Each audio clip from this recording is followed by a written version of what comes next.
Dave Filoni is about to give us a huge conflict of who is the true heir to the Empire.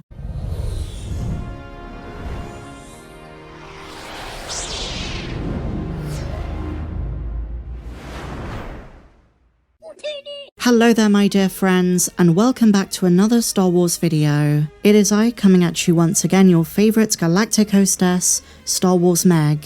And today I've got a more casual video for you. A great way to kick off the month of December. The festive month is here, and I hope you guys are having a great time no matter where you are in the galaxy. So I want to focus on Ahsoka Season 2. There was some pretty negative news coming out of the show just a couple of days ago, so I figured, let's do something more positive. I want to run a few theories by you, take a look at a couple of new updates, and some new considerations for what Dave Filoni might do. So I've mainly focused on Baylan, Ahsoka, Sabine and Shin, so everything going on Peridea. And when I've talked about the New Republic back home, I've talked about their upcoming fights with Thrawn, how they're going to go to Dathomir, at least according to some of the concept art shown at Star Wars Celebration, and they're going to fight his forces on his own turf. Now, I've had questions about his true motives. I wonder if Dathomir is just the first part of his plan, and I will come on to that later in the video. But I want to begin with one of my biggest concerns. So, the sequel trilogy is often considered a black hole of storytelling. A lot of Star Wars fans say, no matter what happens post Return of the Jedi, it all has to lead to The Force Awakens. Luke being a depressed, isolated hermit on an island, Han and Leia being separated, Ben Solo becoming Kylo Ren, Leia founding the Resistance and breaking apart from the New Republic, and then eventually the New Republic falling apart, and the First Order reigning over the galaxy. And so I guess what really dampens a lot of hype is this idea that all roads lead to Episode 7. Whether we like it or we hate it, that's where the Mandoverse story is headed, and that is what we have to accept. But with more recent Star Wars tie-in material, not just the Disney Plus shows, but the Battle of Jakku comics and the Aftermath trilogy, some things are not as conclusive as we thought. Even if there are certain events which have to play out in a certain way, there are certain characters' fates that we don't know about. And the one I want to focus on in today's video is that of Thrawn. Because while we've spoken about his fight with the New Republic, there is an internal conflict within the Remnant that I believe is about to come to a head. And it dawned on me that there is one person, one character who poses a huge threat to the Chiss Grand Admiral. And that person is a member of the Shadow Council, Armitage Hux's dad, Brendol Hux, who we saw in Mando Season 3. And I've spoken about him in the past. His remnant, what he represents, and what he's up to is fascinating. There are a lot of unknowns, a lot of gaps in the canon, and a lot of assumptions being made by fans. What we know for certain is that by the end of the Aftermath trilogy, he bends the knee to Rey Sloan. And so when The Mandalorian Season 3 showed us the Shadow Council, many fans were confused. Where is Rey Sloan? Why isn't she there? Is Hux representing her, in the same way Pellaeon is representing Thrawn? They never address it outright, but I think the answer is yes. Rey Sloan is secretly in the shadows during this time, and Hux is her mouthpiece. But none of the other Shadow Council members know it. More on this in a moment. But what we know about Hux's group is they lead to the creation of the First Order. Now keep in mind, a lot of Sloane's plans were hijacked. Her idea for the First Order was nothing like what it became. She never wanted the mystical elements of it, Palpatine's contingency, Snoke becoming the Supreme Leader, the involvement of the Sith Eternal. That was not part of Sloane's vision.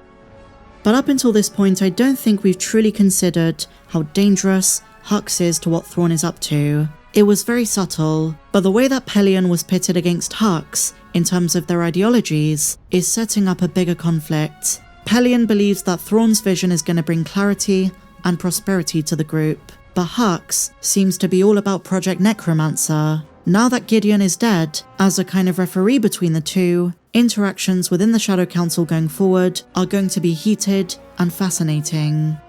In Ahsoka Season 1, it's often said that Thrawn is the last surviving Grand Admiral, but this is not true. There is another, Grand Admiral Rey Sloan, who by this point has exiled herself to the unknown regions, but the galaxy, and even most of the Remnant and the Shadow Council, is none the wiser about this. And I want you to remember something. This is from Timothy Zahn's own words, the creator of Thrawn himself. The way to defeat him is through the element of surprise, by throwing him a curveball that he cannot predict or control, because Thrawn is a mastermind tactician. He will strategize with such rigor that he tries to foresee any possible outcome. So if something he's not prepared for comes up, he's taken aback, and that is the way to beat him. And I think without knowing it, he's already been duped, like I say, by one Shadow Council member who is not telling the truth, part of the unknown region's Imperial Remnant, working for the other Grand Admiral in private, but duping the Shadow Council into thinking he's got his own resources,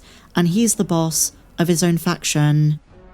He's made them believe he's operating as a singular warlord. He's not told them the true extent of Project Necromancer, and the fact that Sloan's faction has the most military resources. Let me explain how this is going to be so dangerous to Thrawn in Ahsoka Season 2 and beyond. After Sidious's death at the Battle of Andor, his contingency was set into motion, and Gallius Rax, the de facto leader of the Empire, attempted to gather as many Imperials as he could at the Battle of Jakku. And to be fair to him, he succeeded in gathering the bulk of the Imperial Navy. But when he died in 58 BY, command over the Imperial Loyalist forces fell to Grand Admiral Ray Sloan. With the Empire's defeat by the New Republic, Imperial officials and warships from the Imperial fleet were forced to retreat into the unknown regions. Now this is where things get very interesting for Ahsoka, and I guess the Mandalorian and Grogu. There was a divergence between the different factions of remnants. The Imperials who survived decided to formally surrender. The Empire and the New Republic signed a galactic concordance, which dissolved the Imperial government and reduced the Empire to a rump state in inner systems.